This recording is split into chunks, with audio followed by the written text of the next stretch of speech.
Gujarat ફર્સ્ટનું buzzer વાગી ચૂક્યું છે। આઝાદ ભારતમાં આપણે છીએ, જો કે આ આઝાદ ભારતમાં હજુ પણ જે કંપની રાજ છે તેના સામે જનતાએ હવે હલ્લાબોલ કરવાનું મન બનાવી લીધું છે। જ્યાં ગીર સોમનાથમાં 3 એવા ગામડાઓ છે કે જે અદાણી જૂથની અંબુજા સિમેન્ટ કંપનીના કારણે પરેશાન છે, પ્રતાડિત થઈ રહ્યા છે, કારણ કે આ અંબુજા સિમેન્ટ કંપની સતત હવામાં ઝેર ભેળવી રહ્યું છે। સરેઆમ નિયમોનું ઉલ્લંઘન થઈ રહ્યું છે। તમામ નિયમો તેમણે માંડવે મૂકેલા છે, કારણ કે અદાણી જૂથને લાગી રહ્યું છે કે આ આખું તંત્ર અમારા ખિસ્સામાં છે। ધ્વનિ પ્રદૂષણ, વાયુ પ્રદૂષણ સતત ફેલાવવામાં આવી રહ્યું છે અને તેના પુરાવા ગુજરાત ફર્સ્ટ પાસે છે। ગુજરાત ફર્સ્ટના કેમેરામાં આ તમામ પુરાવા કેદ થયા છે। હું જે 3 ગામની વાત કરી રહ્યો છું, વડનગર, લોઢવા અને સિંગસર, ત્યાંના હજારો લોકો છે તે આ એક કંપનીના કારણે, એક સત્તા શાસનને કારણે પરેશાન છે। આ ગામના લોકોએ ત્યાંના સ્થાનિક સરપંચ, ત્યાંના મામલતદાર, ત્યાંના સાંસદ, ત્યાંના ધારાસભ્ય તમામ લોકોને રજૂઆત કરી, જીપીસીબીને વારંવાર 80 રજૂઆત કરી, લેખિત અરજી કરી, પરંતુ છતાં કોઈ પરિણામ નથી આવ્યું। ગુજરાત ફર્સ્ટે આ મુદ્દો હવે હાથમાં લીધો છે અને તલસ્પર્શી અહેવાલ આજે આખો દિવસ બતાવ્યો। મુફદ્દલ વિકાસ, ગુજરાત ફર્સ્ટની ટીમ સતત ત્યાં લોકોને મળી રહી હતી। એમ નથી કે આજે સવારે ઉઠીને ગુજરાત ફર્સ્ટે આ રિપોર્ટ દર્શાવી દીધો હોય। ગુજરાત ફર્સ્ટના સંવાદદાતા ત્યાં લોકોની વચ્ચે ગયા હતા। 3 ગામ, ગીર સોમનાથના કોડીનાર તાલુકાના 3 ગામ છે, એ 3 ગામ છે, ત્યાં જે પરિસ્થિતિ છે એનું રિપોર્ટિંગ કર્યું। એક દ્રશ્યો જે અમે ટીવી સ્ક્રીન પર દર્શાવી રહ્યા છે, ચાહે તમે લાલ પાણીના દ્રશ્યો જોઈ રહ્યા હો કે જે ખેડૂતોને મળી રહ્યું છે આ કંપનીના કારણે, જે લોકો ત્યાંના સ્થાનિકો જે આરોપ કરી રહ્યા છે, ત્યાં જે પ્રદૂષણ છે એના પણ દ્રશ્યો તમે સ્ક્રીન પર જોઈ રહ્યા છો। ત્યાં લોકોમાં જે બીમારી ફેલાઈ છે એ પણ તમે જોઈ શકો છો, કેમ કે તમે આજે દર્શકોને જે ત્યાંના સ્થાનિકો છે એમને સાંભળ્યા। એ સિવાય ત્યાં જે પાકનો શોથ વળી ગયો છે એ પણ દ્રશ્યો અમે બતાવ્યા અને એક માણસ સતત લગાતાર ફરિયાદ કરી રહ્યું છે કે અમે અહીંયા કેવી રીતે રહીએ।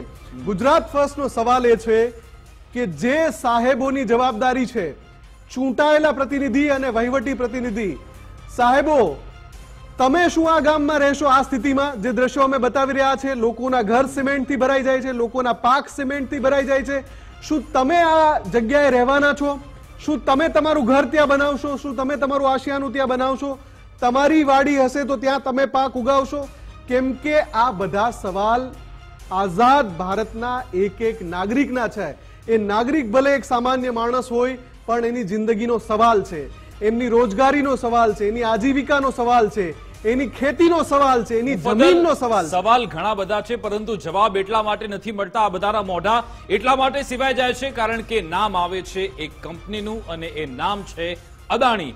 આ નામ સાંભળીને આજે આપણે જોયું હતું ઘણા બધા લોકોને આપણે ફોન કર્યા, પહેલા રિંગ વાગતી હતી, પછી તેમના ફોન સ્વિચ ઓફ થઈ ગયા।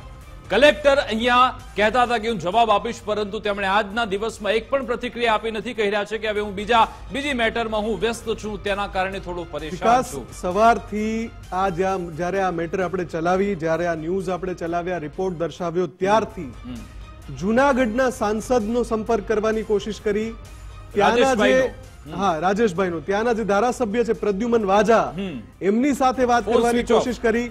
જે કલેક્ટર છે એમની છાપ ખૂબ સારી છે, સિંઘમ તરીકે ઓળખાય છે, એમની પાસે તો લોકોને હજુ પણ આજની તારીખે આશા છે કે કલેક્ટર સાહેબ પગલા લેશે। કલેક્ટર સાહેબનો જવાબ લેવાની પણ, દિગ્વિજય જાડેજા સાહેબનો જવાબ લેવાની પણ કોશિશ કરી, એ પણ ન મળ્યા। એસપી સાહેબ છે એમનો પણ સંપર્ક કરવાની કોશિશ કરી કે કમસે કમ એમની પ્રતિક્રિયા મળી જાય, પણ જાડેજા સાહેબ છે એ પણ ન આવ્યા।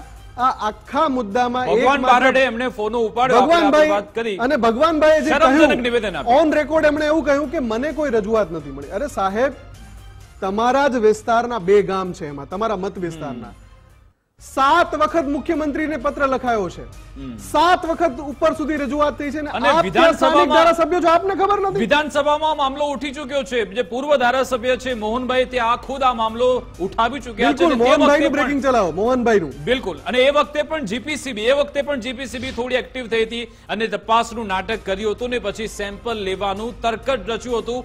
જો કે સવાલ એ છે કે સેમ્પલના પરિણામ ક્યારે આવ્યા, એ સેમ્પલના આધારે તમે શું તપાસ કરી ખરા?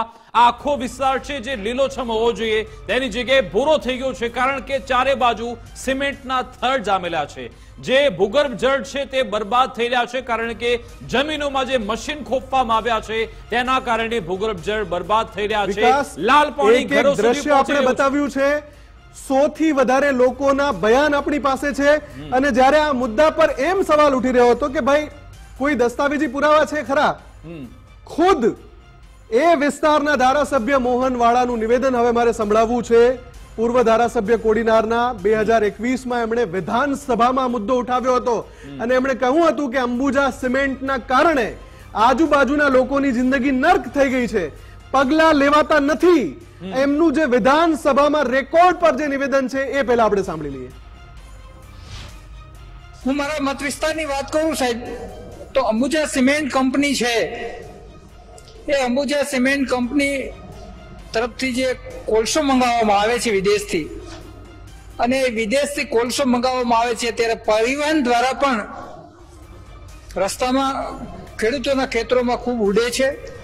તેમજ જે જગ્યાએ સ્ટોરેજ કરે છે એની આજુબાજુમાં 14 જેટલા ખેડૂતોની જમીન ખરાબ થઈ છે અને કૂવાના પાણી પણ લાલ થઈ ગયા છે, માટે એ ખેતી કરી શકતા નથી. એ લોકોએ મામલતદારશ્રી, કલેક્ટરશ્રી અને ખેતીવાડી અધિકારી શ્રી વગેરેને પણ રજૂઆતો કરી, કોઈ પરિણામ ન આવ્યું. એમણે પ્રાદેશિક નિયામક ને પણ, જુનાગઢને પણ રજૂઆત કરવી, આજ દિન સુધી કોઈ પરિણામ નથી આવ્યું. માત્ર નોટિસ આપી છે, શોકોત નોટિસ આપી છે, આવું કહી અને ખેડૂતોને ન્યાય મળતો નથી. એટલે મારી આ ગૃહ સમક્ષ વિનંતી છે કે જે આ 14 ખેડૂતોની જમીન બગડે છે, એના કૂવાના તળ ખરાબ થઈ ગયા છે, એમને ન્યાય મળે અમને. અને અંબુજા સિમેન્ટને આજ સ્ટોરેજ જે કરે છે એના લીધે ખેડૂતોને નુકસાન થાય છે, એમાં એમને એવી કોઈ સુવિધા કરી આપવામાં આવે અથવા સુવિધા કરવા માટે કંપનીને કહેવામાં આવે કે ભવિષ્યમાં ખેડૂતોને નુકસાન ન થાય.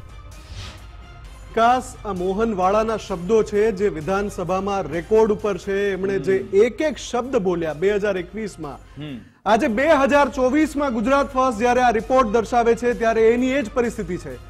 એમણે એ ફરિયાદ કરી કે અહીંયા ડસ્ટિંગની સમસ્યા છે, અહીંયા ખનનની સમસ્યા છે, અહીંયા લાલ પાણીની સમસ્યા છે, અહીંયા ખેડૂતોનો પાક નાશ થઈ રહ્યો છે, અહીંયા જે ગામની અવદશા છે, લોકોની પરિસ્થિતિ ખરાબ છે, ખેડૂતો સાથે અન્યાય થઈ રહ્યો છે.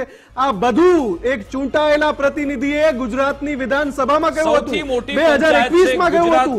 3 વર્ષ પછી પણ કોઈ પગલા નથી લેવાયા. અને વિકાસ, બધા મંત્રીઓ પણ જવાબદાર છે. મુખદલ બેરા હોય, આપણે સાંભળ્યું, પછી મુકેશ પટેલ હોય, મોહન વાળા એ નિવેદનમાં પણ કહી રહ્યા છે કે આટલા સમયથી મેં રજૂઆત કરી છે, હજુ પગલા. એટલે 2021માં પણ ઘણો સમય થઈ ગયો હતો અને આજે 2024માં પણ આ સ્થિતિ છે જેના દ્રશ્યો અમે આપને બતાવી રહ્યા છીએ. એટલે એક ચૂંટાયેલા પ્રતિનિધિ, લો મેકરના શબ્દો છે જે વિધાનસભાના રેકોર્ડ ઉપર છે. એમણે કહ્યું કે અંબુજા સિમેન્ટના કારણે આ પરિસ્થિતિ ઊભી થઈ છે. એટલે આ આખો જે અહેવાલ છે એમાં ત્યાંની પ્રજાની પીડા છે અને સાથે સાથે આખી સિસ્ટમની લાચારી છે કે કોઈ પગલા નથી લેવાઈ રહ્યા. આ જે કંપની છે અંબુજા કંપની, એની સામે કોઈ પગલા નથી લેવાઈ રહ્યા. મુફદ્દલ, આપણા જે મંત્રી સાહેબ છે મુણુભાઈ બેરા કે પછી મુકેશ પટેલ હોય કે પછી આઈએસ અધિકારી સંજીવ કુમાર, શું તેમના સુધી આ બધી રજૂઆત નથી પહોંચી રહી? શું તેમને ખબર નહીં હોય કે આ સ્થિતિ મુખ્યમંત્રી સુધી રજૂઆત પહોંચી હોય, મુખ્યમંત્રી સુધી પહોંચી હોય, અધિકારી સુધી પહોંચી જશે. અને એ રજૂઆત જે પહોંચી છે વિકાસ, એનો જ બોલતો પુરાવો હવે અમારે આપને દેખાડવો છે. મુદ્દા નંબર 2 પર જઈશું કે કઈ રીતે ગાંધીનગર સુધી રજૂઆત પહોંચી ગઈ છે, પણ ગાંધીનગરથી આદેશો છૂટતા નથી. અને ગાંધીનગરથી આદેશો કેમ નથી છૂટતા? સીધી વાત છે ભાઈ, અંબુજા સિમેન્ટની ઉપર અદાણીનું ટેગ લાગેલું છે. જી, એટલા માટે જ ગુજરાત ફર્સ્ટે જે ઓપરેશન અસુર ચલાવ્યું તે અંતર્ગત આપણે ઘણા બધા સરકારી કર્મચારીઓ સાથે વાતચીત કરવાનો પ્રયત્ન કર્યો. સીધી રીતે આમાં જીપીસીબીની કામગીરી આવે છે એટલે મેં ઘણા બધા જીપીસીબી અધિકારીનો સંપર્ક કરવાનો પ્રયત્ન કર્યો. જો કે મોટા ભાગે અધિકારીઓ ફોન ઉપાડતા જ નતા અથવા તો પછી ગલ્લા તલ્લા કરતા હતા કે મારે વાતચીત નથી કરવી. પરંતુ એક અધિકારી સાથે મારો ફોટો લાગી ગયો. એ અધિકારી હતા રિજનલ મેનેજર છે જીપીસીબીના જૂનાગઢના પરમાર સાહેબ. પરમાર સાહેબ સામે અમે વાતચીત કરી. તેમને પૂછ્યું કે શું સાહેબ આ બધી જે આક્ષેપ થઈ રહ્યા છે ગ્રામજનોના તમારા ધ્યાનમાં છે ખરા?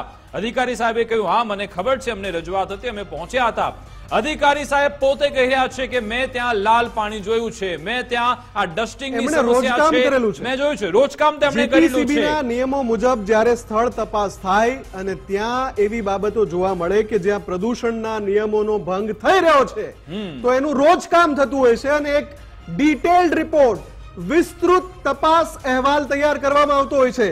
એ તપાસ અહેવાલ તૈયાર થઈ ચુક્યો છે ઓગસ્ટ મહિનામાં 1.5 મહિનો થઈ ગયો છે.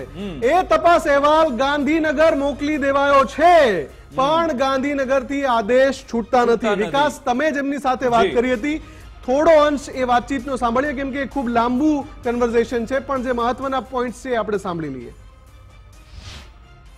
નમસ્કાર સાહેબ, ગુજરાત ફર્સ્ટમાં આપનું સ્વાગત છે.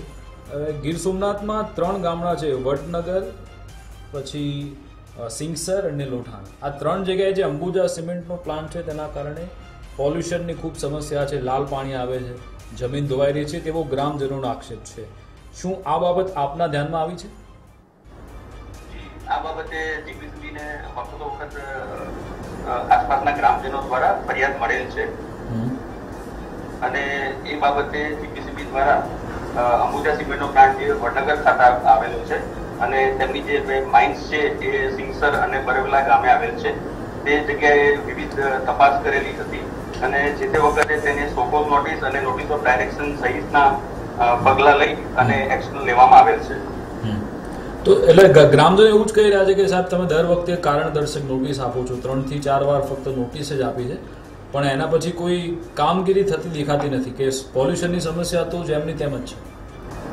જી, આ બાબતે છેલ્લે 12 ઓગસ્ટ 2024 ના રોજ જિલ્લા કલેક્ટર શ્રી અને અન્ય અધિકારીની સૂચના અન્વયે જિલ્લા ખેતીવાડી અધિકારીની ટીમ સાથે આસપાસના જે ઇન્ડસ્ટ્રી છે અંબુજા સિમેન્ટ એની આસપાસના જે ખેડૂતો છે ત્યાંથી ફરિયાદ મળેલી હતી. તેમના ખેતરમાં પાક બાબતની, ખેતરમાં ડસ્ટિંગ બાબતની તથા ખેતરમાં પાણી બાબતે, કલરવાળું પાણી બાબતે તપાસ કરવામાં આવી હતી અને એ બાબતે સંલગ્ન સંયુક્ત ટીમ દ્વારા સ્થળ ઉપર રોજકામ પણ કરવામાં આવેલું હતું અને આ દરમિયાન ડસ્ટિંગ જણાયેલ હતું અને આસપાસના જે કુવા કે બોરવેલ છે એમાં લાલાશ પડતું પાણી પણ જણાયેલું હતું. અન્વયે તારીખ 14/8/2024 ના રોજ જીપીસીબીની ટીમ દ્વારા સદર ઉદ્યોગ એટલે કે અંબુજા સિમેન્ટમાં વિગતવાર તપાસ કરવામાં આવી હતી. વિવિધ પ્રકારના નમૂના લઈ તથા વિવિધ પ્રકારના આસપાસના વિસ્તારમાં પણ તપાસ કરવામાં આવી હતી જે બાબતે ડસ્ટિંગની જણાયેલ હતું અને તે ઉદ્યોગને સ્થળ ઉપર જ વિવિધ લેખિત સૂચનાઓ ડિટેલમાં આપવામાં આવેલી છે તથા આમાં તો સાહેબ તમારે દંડ ફટકારવો પડે ને એવી કોઈ કાર્યવાહી કરવી પડે કે ફરી એકવાર આવું ના થાય. કારણ કે આજે અમે જે વિઝ્યુઅલ જોયા, આજે અમારા રિપોર્ટર ત્યાં પહોંચ્યા હતા રહીમ લાખાણી, તો આજે પણ ઘણા બધા પાકમાં એ જે ડસ્ટ જામેલી હતી, સિમેન્ટ જામેલું હતું, કૂવામાં લાલ પાણી આજે પણ ત્યાં છે. તો એ બધા ક્યાં સુધી આવું લાલ પાણી પીવે, આવો પાક લે? હા, એટલે આ બાબત મેં આપને જે જણાવ્યું એ પ્રમાણે 12/8/2024 ના રોજ સંયુક્ત ટીમ દ્વારા ખેતરોમાં તપાસ કરવામાં આવી હતી ખેતીવાડી અધિકારી દ્વારા તથા તારીખ 14/8/2024 ના રોજ જીપીસીબીની ટીમ દ્વારા સદર ઉદ્યોગમાં તપાસ કરવામાં આવી હતી અને આ બાબતે અસરકારક પગલાં લેવા માટે તેના રિપોર્ટ બોર્ડની વડી કચેરી ગાંધીનગર ખાતે મોકલી આપવામાં આવ્યા છે. બરાબર છે, અહીંયા સુધી રાખો. વડી કચેરી ગાંધીનગર સુધી રિપોર્ટ મોકલી આપવામાં આવ્યા હતા અને આ અધિકારી સાહેબ જેમની સાથે સહયોગી વિકાસે વાત કરી એમણે એક વાતનો સ્વીકાર કર્યો છે કે અમે સ્થળ તપાસ કરી તો ત્યાં ડસ્ટિંગ મળી આવ્યું, લાલ પાણી મળ્યું, ખેડૂતોના પાકને નુકસાની જોવા મળી, પ્રદૂષણની સમસ્યા જોવા મળી, જણાય આવેલ છે. એમણે ઓન રેકોર્ડ કહ્યું છે કે જણાય આવેલું છે આ બધું અને એક ડિટેલ્ડ રિપોર્ટ, તપાસનો અહેવાલ રોજકામ કર્યા બાદ ગાંધીનગર કચેરીએ મોકલી આપ્યો છે. હવે ગાંધીનગર કચેરીથી કામ નથી થઈ એ રહ્યું. રિપોર્ટ ક્યાં સંતાડી દીધો છે કે રિપોર્ટ ક્યાં બાજુમાં દબાઈ દીધો છે ગાંધીનગરથી કે પછી આદેશો છૂટતા નથી. ડસ્ટબિનમાં જતો રહ્યો છે, તે એક તપાસનો વિષય છે કે આખરે આ વડી કચેરી કેમ આ અદાણી જૂથની જે કંપની છે અંબુજા સિમેન્ટ અને જેની પાસે માઇનિંગનો કોન્ટ્રાક્ટ છે તેની સામે આ પગલા લેવામાં કેમ પાછી પાની થઈ રહી છે. આજે આપણા રહીમ લાખાણીએ કહ્યું કે જેતપુરમાં ઘણા બધા એવી રેડ જોઈ હતી કે જ્યાં જીપીસીબી પહોંચે છે ને ગેરરીતિ જેવી સામે આવે તરત જ ત્યાં સીલ વાગી જાય છે, વિકાસ, આ તરત તો- દંડ ફટકારે છે લાખોનો. વિકાસ, તો આ કેસમાં કેમ કોઈ સીલિંગ કે વિકાસ, દંડની આ તો કાર્યવાહી નહીં? ભૂપેન્દ્રભાઈ અને ગૃહમંત્રી હર્ષભાઈનું હર્ષભાઈ. ગુજરાત છે.